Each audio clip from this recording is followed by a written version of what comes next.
Welcome, friends and partners, to the fourth annual gathering of the Bridging Movement Alignment Council. Please take a moment and set your Zoom name as first and last name and your organization. There are a whole bunch of faces around here and want you to get to know each other, at least to some degree, even in this plenary space. So first and last name and organization. If you're new to this rodeo, you click on the ellipsis on the top right of your Zoom picture and then click rename to get your first and last name and organization there. It is such a joy to see each of you here. What a testament it is to your dedication to this mission and to the gravity of this moment in America. It's easy to feel small when combating toxic division. The problem is far too wicked for any one organization. And I don't think we should carry such a huge burden alone. BMAC exists to create greater impact together. BMAC is a community that supports each other and leans in together to reach new heights. In the pre-survey, you resoundingly agreed that, quote, increasing collaboration within the bridging field will increase our collective capacity, influence, resources, reach, and impact. The time you invest in this gathering and in BMAC working groups, our engines of collective impact, will elevate your work. It'll advance our shared mission. It'll make you a leader of this rapidly growing movement. As you saw in the BMAC overview pre-read, those of you who invested in collective impact this year drove 18 significant wins. One of those wins was the work your BMAC steering committee did together at the National Constitution Center in Philadelphia in July to refine the collective strategies for our movement, as illustrated in your second pre-read. I hope we'll all commit these dark orange boxes, our collective strategy areas, to memory, and consistently consider how the work of our individual organizations could best align to and support them. Our four collective strategy areas, as you can see, are: 1, build the collective capacity of the bridge building field. 2, activate select social sectors. 3, activate local communities. And 4, execute national campaigns. As you know, we'll spend some time today focusing on a special national campaign opportunity that involves linking several major assets within and beyond the bridging field to advance the ball toward the cultural breakthrough that we've long desired. We are, of course, all aware of the risk next year will bring to our country, but it also presents a tremendous opportunity. In the pre-survey, a majority of you said the 2024 election cycle is important to your plans for bridging work next year. For a third of you, it's extremely important. The bridging movement cannot afford to give less than our all together at this precarious moment in our national experiment.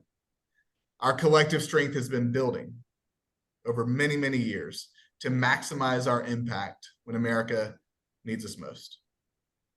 You know, as the personal pain and the national fear that's caused by this toxic polarization continue to rise, we're gathering here today for the 87% of our fellow Americans who are tired of it, who want peace in their family, calm in their community, and unity in their country.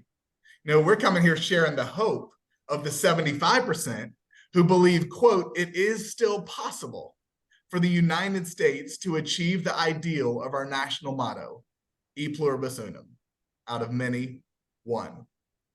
Indeed, this movement envisions that we will thrive as a resilient nation because of our differences, not be broken by them. But of course, this mission extends beyond our borders, and global events weigh heavily on our work. Many of us have felt our hearts ripped open at the pain, fear, and anguish on all sides of the catastrophe that's unfolding in Israel and Gaza.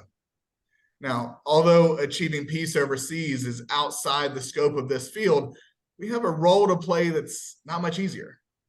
It's on us to lower the destructive heat flaring between groups in America. It's on us to deepen empathy and understanding and to draw a fierce line that makes the dehumanization of any of us something that none of us will tolerate. And it's on us to remind our fellow Americans that support for one side of a conflict is never a reason to diminish the pain and fear of the other.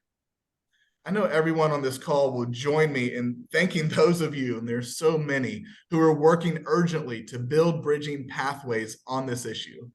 We're grateful for and we're proud of you, and we're eager to follow your lead.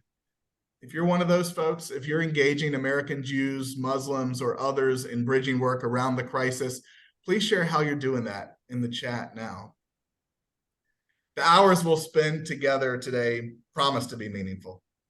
Meaningful to advancing our shared mission for this country, and meaningful to each of us personally, as we're reminded of how very not alone we are in this work, and of its potential for profound impact.